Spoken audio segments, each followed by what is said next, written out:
Explainable phenomenon.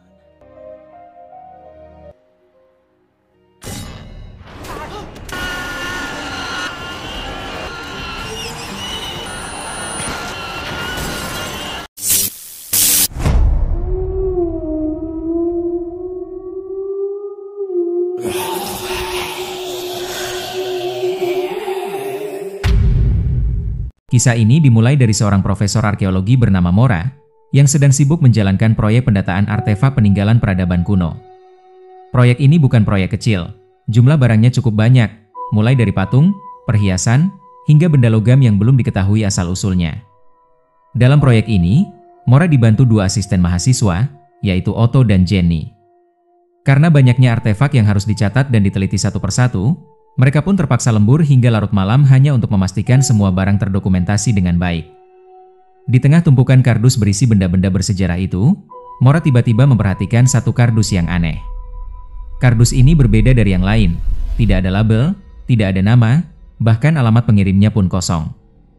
Merasa curiga, Mora memutuskan untuk membuka kardus misterius itu.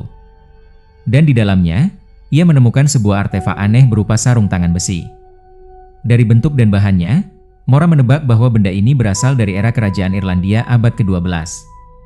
Yang lebih menarik lagi, di bagian punggung sarung tangan itu terdapat simbol khas pasukan Templar, sebuah tanda yang mengindikasikan bahwa sarung tangan ini kemungkinan milik seorang prajurit Templar kuno. Namun bukan hanya itu yang ditemukan Mora. Di dalam kardus tersebut, ada juga selembar kertas tua yang menggambarkan denah sebuah ruangan tersembunyi di salah satu gudang kampus yang sudah lama tak terpakai. Tak lama setelah itu, datanglah Sheila, putri Mora, bersama kekasihnya, Curtis. Sheila juga seorang mahasiswa arkeologi, tapi sayangnya dia terkenal sering telat kalau ada proyek lapangan.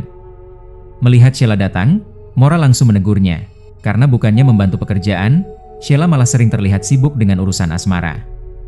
Dengan ada sedikit kesal, Mora akhirnya menyuruh Sheila dan Otto untuk pergi ke gudang lama yang ada di denah itu, dan mencari tahu apakah benar ada ruangan rahasia di sana.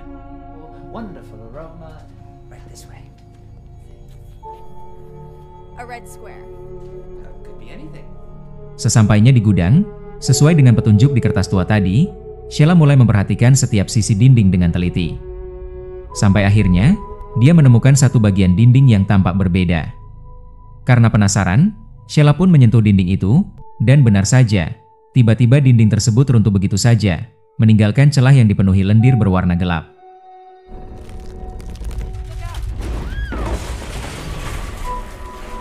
Suara keras dari robohnya dinding itu membuat Mora dan Jenny bergegas datang ke lokasi. Begitu melihat kondisi dinding yang berantakan, Mora langsung memarahi Sheila karena dianggap bertindak ceroboh dan menimbulkan kekacauan. Kesal karena dimarahi, Sheila akhirnya memilih pergi meninggalkan tempat itu. Sementara itu, Mora bersama Jenny dan Otto mulai memeriksa ruangan tersembunyi di balik dinding tersebut. Di dalamnya, mereka menemukan sebuah kotak kayu tua dengan ukiran huruf yang membentuk nama Duncan.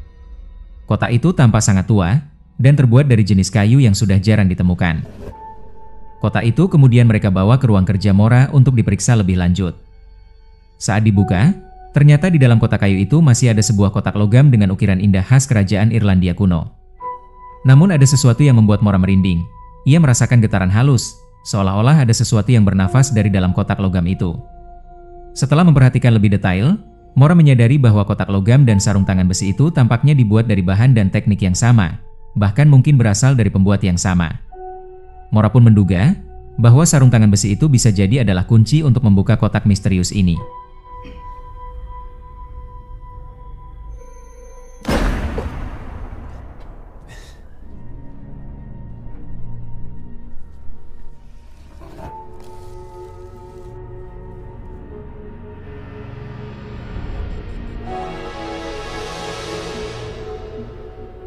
Ia kemudian meminta Jenny dan Otto untuk menyiapkan kamera agar mereka bisa mendokumentasikan proses pembukaannya.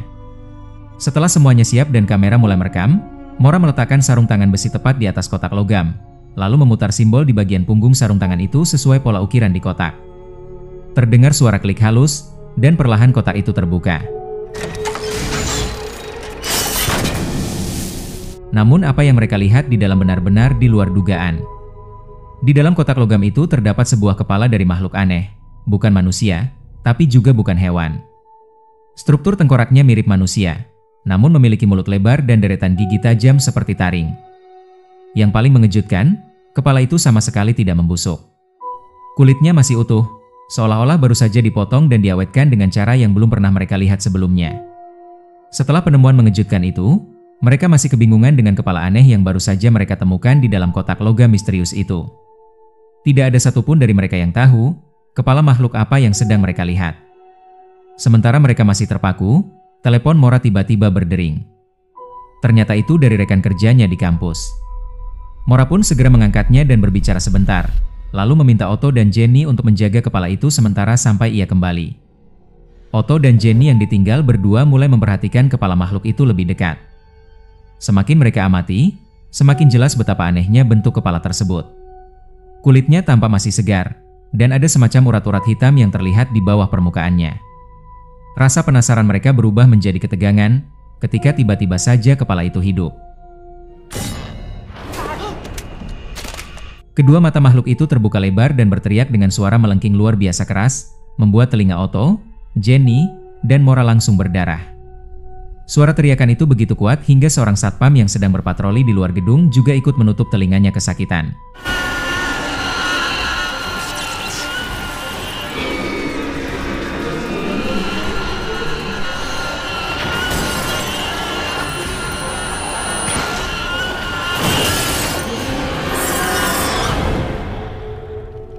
Mora yang kembali ke ruangannya mendapati Otto dan Jenny dalam keadaan shock berat. Mereka bertiga tidak tahu apa yang sebenarnya terjadi, tapi satu hal yang pasti, makhluk itu telah lenyap entah kemana. Karena takut menimbulkan kepanikan, Mora akhirnya memutuskan untuk tidak melaporkan kejadian itu kepada siapapun. Mereka sepakat, apapun yang terjadi di ruangan itu hanya akan mereka bertiga yang tahu. Mereka pun memutuskan untuk pulang ke rumah masing-masing dan akan melanjutkan penelitian keesokan paginya. Namun di sisi lain, satpam yang tadi sempat mendengar teriakan itu kini mengalami kejadian aneh. Dari arah toilet, terdengar suara-suara aneh yang membuatnya sangat ketakutan. Dengan gemetar, ia mencoba mendekat menyorotkan senter ke arah sumber suara. Namun tiba-tiba lampu padam, dan ketika lampu menyala, muncul makhluk menyeramkan langsung menerkam dan membunuhnya dengan cara yang sangat sadis.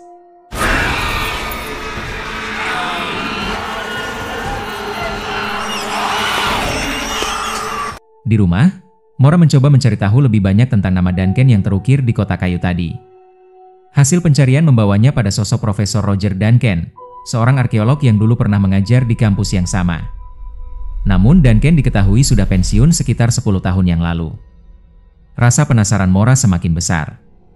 Ia kemudian menemukan sebuah situs pribadi milik Duncan yang masih bisa diakses.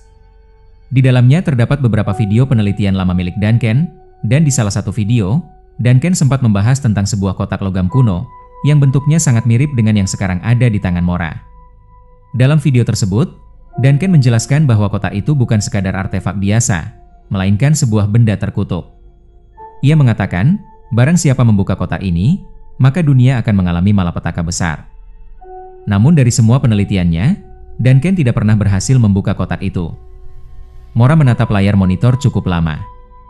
Hatinya campur aduk antara kaget dan menyesal, karena ia baru saja melakukan hal yang tidak bisa diperbaiki lagi. Karena terlalu lelah, Mora akhirnya memutuskan untuk beristirahat dan tidur. Namun malam itu, ketenangan tidak berpihak padanya. Dalam lelapnya, Mora mengalami mimpi buruk yang terasa begitu nyata. Ia mendengar suara jendela kamarnya terbuka dan tertutup sendiri dengan keras, seperti ada angin kencang yang menerpa. Dengan perasaan cemas, Mora bangkit dan berjalan ke arah jendela. Tapi begitu ia melihat keluar, matanya langsung tertuju pada sebuah tombak bermata dua yang tergeletak di tanah. Rasa penasaran membuatnya perlahan mendekat. Namun tepat saat tangannya hendak meraih tombak itu, tiba-tiba dari dalam tanah muncul sesosok makhluk mengerikan, dan dalam sekejap, makhluk itu meraih tombak dan menusuk Mora, lalu melempar tubuhnya hingga terhempas keras.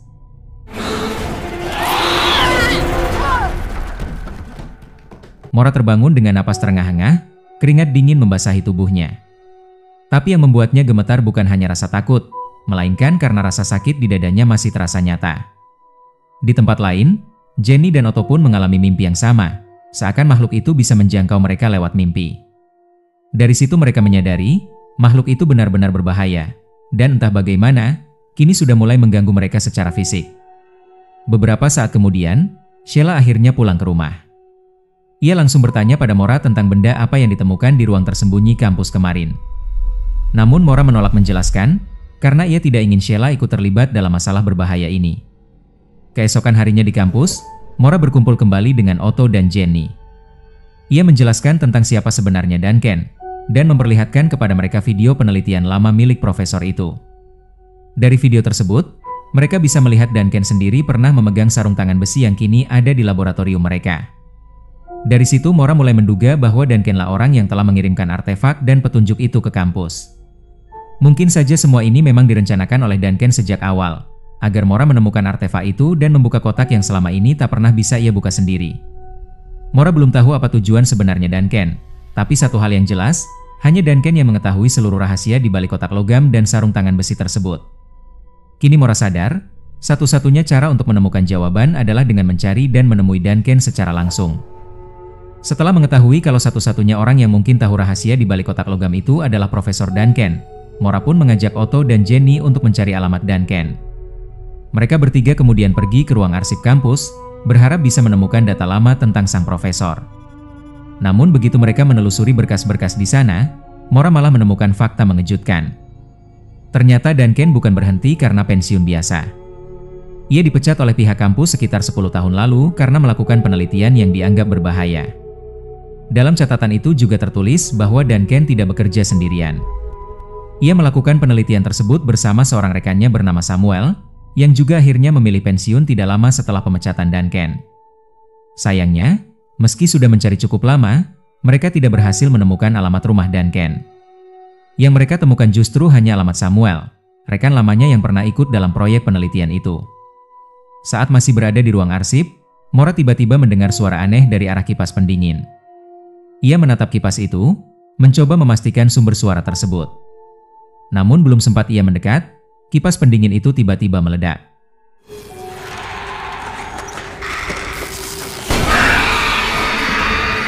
Dalam kepanikan, matanya menangkap sesuatu di lantai. Tubuh seorang satpam kampus tergeletak tak bernyawa. Dengan gemetar Mora mencoba mendekat, memastikan apakah pria itu masih hidup. Tapi begitu ia menyentuh tubuh satpam itu,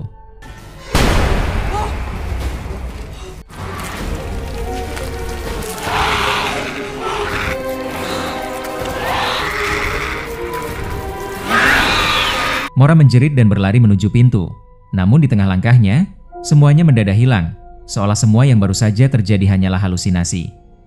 Masih terguncang, Mora segera melaporkan kejadian itu kepada pihak kampus dan polisi. Setelah dilakukan pemeriksaan, pihak kepolisian menyimpulkan bahwa penyebab kematian satpam tersebut adalah serangan jantung.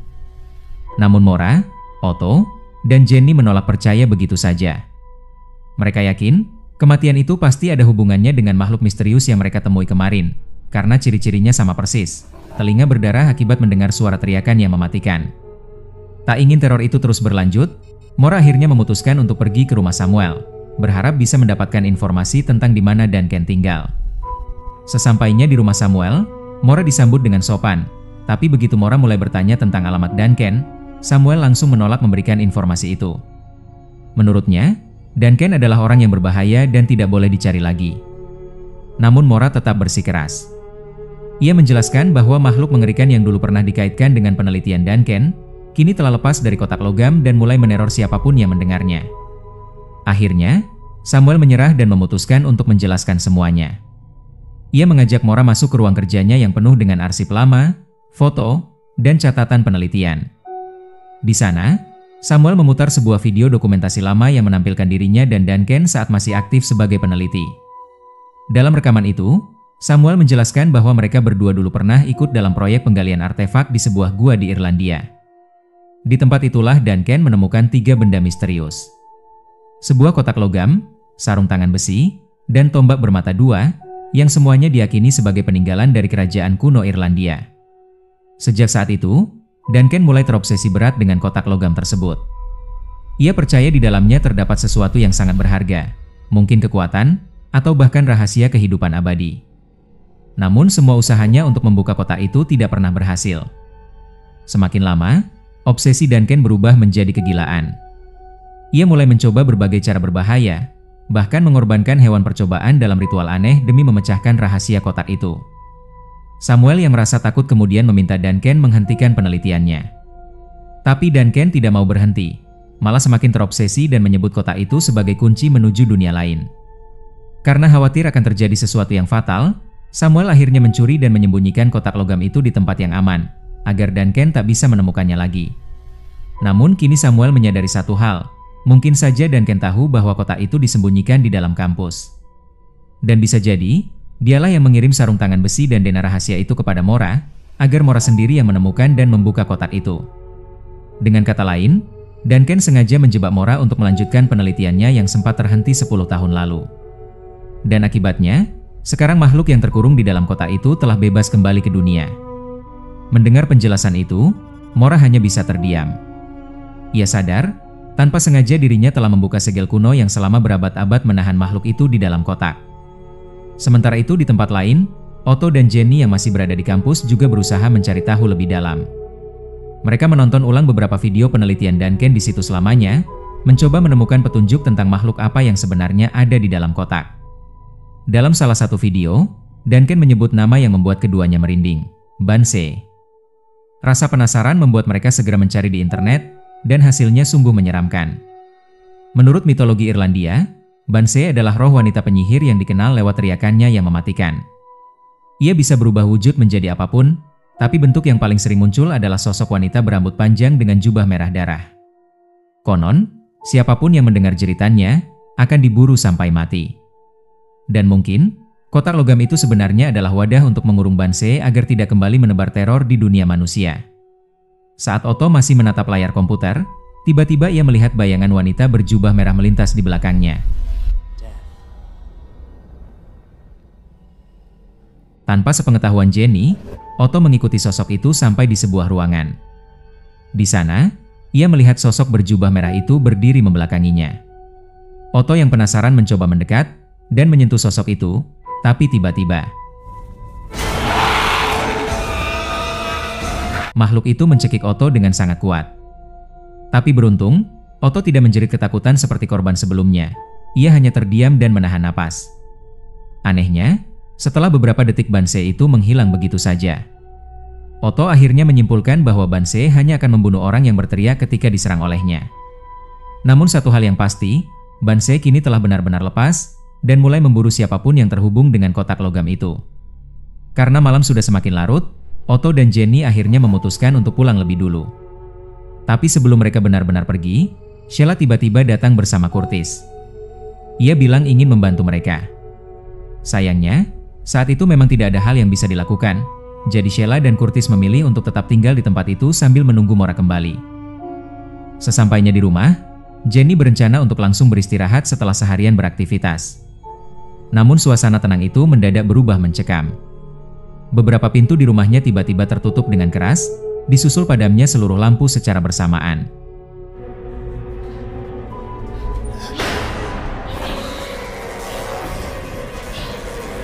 Di saat itulah, muncul sosok Banshee menampakkan dirinya. Sayangnya, Jenny tak mampu menahan rasa takutnya. Ia berteriak histeris saat makhluk itu muncul di hadapannya. Dan seperti yang sudah disebutkan di catatan penelitian sebelumnya, siapapun yang mendengar atau menanggapi teriakan Banshee pasti akan mati menggenaskan. Kabar kematian Jenny langsung membuat Otto dan Mora terpukul. Mereka benar-benar tak menyangka Jenny akan menjadi korban berikutnya. Otto lalu memberitahu Mora bahwa makhluk yang selama ini meneror mereka adalah Banshee, makhluk mitologi asal Irlandia yang membawa kematian bagi siapapun yang mendengar jeritannya. Cepat atau lambat, Banshee pasti akan datang memburu mereka, karena mereka juga sempat mendengar teriakannya waktu itu. Kini mereka harus bergerak cepat sebelum semuanya terlambat. Mora dan Otto pun segera menuju ruang kerja mereka. Dan di sana, sudah ada Samuel menunggu menawarkan bantuan. Rencananya, mereka akan pergi ke rumah Duncan, satu-satunya orang yang mungkin tahu cara menyegel kembali makhluk terkutuk itu ke dalam kotak logam. Namun di tengah persiapan, Mora teringat sesuatu. Ia baru sadar kalau Sheila dan Curtis sempat datang ke ruang kerjanya beberapa waktu lalu. Itu artinya, Banshee pasti sudah menandai Sheila juga. Panik, Mora langsung mengajak Otto dan Samuel bergegas menuju rumahnya untuk memeriksa keadaan Sheila. Dan benar saja, saat mereka tiba, Sheila sudah terlihat ketakutan hebat. Ia bahkan mulai berhalusinasi, seolah-olah Banse sedang berdiri di hadapannya. Mora pun tak tega meninggalkannya begitu saja, dan mengajak Sheila dan Curtis ikut bersamanya menuju rumah Duncan.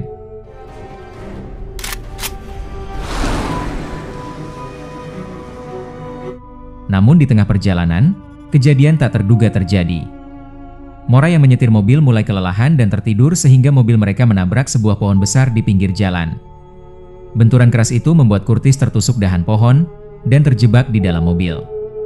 Karena Curtis tak bisa diselamatkan, mereka pun memilih untuk meninggalkannya dengan berjalan kaki menuju tempat Duncan. Namun sesaat setelah mereka pergi, sosok Banse tiba-tiba muncul dan menyerang Curtis dengan sangat sadis.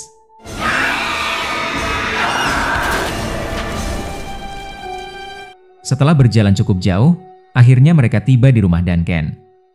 Rumah itu tampak berantakan dan kotor, seolah sudah lama ditinggalkan. Namun baru saja mereka hendak melangkah masuk, tiba-tiba Duncan muncul dan langsung menyerang mereka dengan senjatanya. Mora dan yang lain terpaksa masuk ke dalam rumah untuk bersembunyi. Sayangnya, Sheila tertangkap oleh Duncan. Ia menodongkan senjata dan menyandera Sheila agar Mora, Otto, dan Samuel tidak melawannya.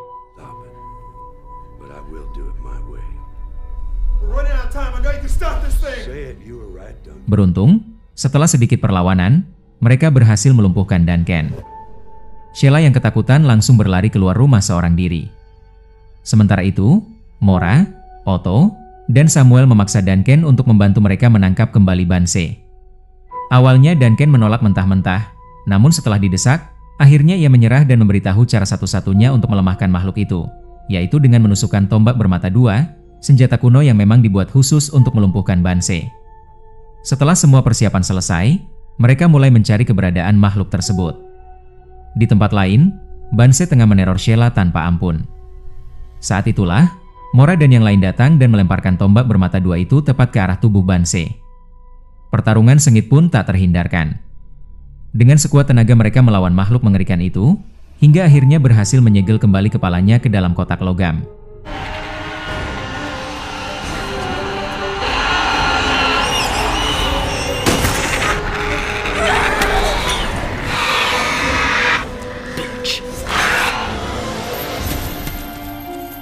Namun ketika mereka hendak membawa kotak itu pergi, Duncan tiba-tiba berkhianat. Ia merebut kotak logam tersebut dan mencoba membukanya lagi. Niatnya jelas, ia ingin melepaskan Banse agar dunia ikut merasakan penderitaan yang sama dengannya. Tanpa berpikir panjang, Sheila mengambil tombak bermata dua, lalu melemparkannya ke arah Duncan. Film pun ditutup dengan adegan kotak logam itu yang kini disimpan dengan aman di sebuah gudang besar, tempat penyimpanan artefak bersejarah. Kamera perlahan menyorot kotak yang tertutup rapat, namun dari dalamnya terdengar suara lirih, jeritan samar yang membuat penonton sadar, mungkin Banse belum benar-benar lenyap. Dari kisah ini kita bisa belajar bahwa rasa penasaran memang bagian dari manusia, tapi jika tidak dibarengi dengan kebijaksanaan, rasa ingin tahu itu bisa berubah menjadi bencana. Profesor Mora dan timnya hanya ingin meneliti benda kuno demi ilmu pengetahuan, tapi tanpa sadar, mereka membangunkan sesuatu yang seharusnya tetap tersegel selamanya. Kadang, tidak semua misteri di dunia ini harus kita pecahkan. Ada hal-hal yang memang diciptakan untuk tetap menjadi rahasia, agar keseimbangan antara dunia manusia dan dunia gaib tetap terjaga. Saat manusia mencoba melangkahi batas itu, yang muncul bukan pengetahuan, tapi kehancuran. Saya Rumi pamit undur diri, sampai jumpa di video berikutnya.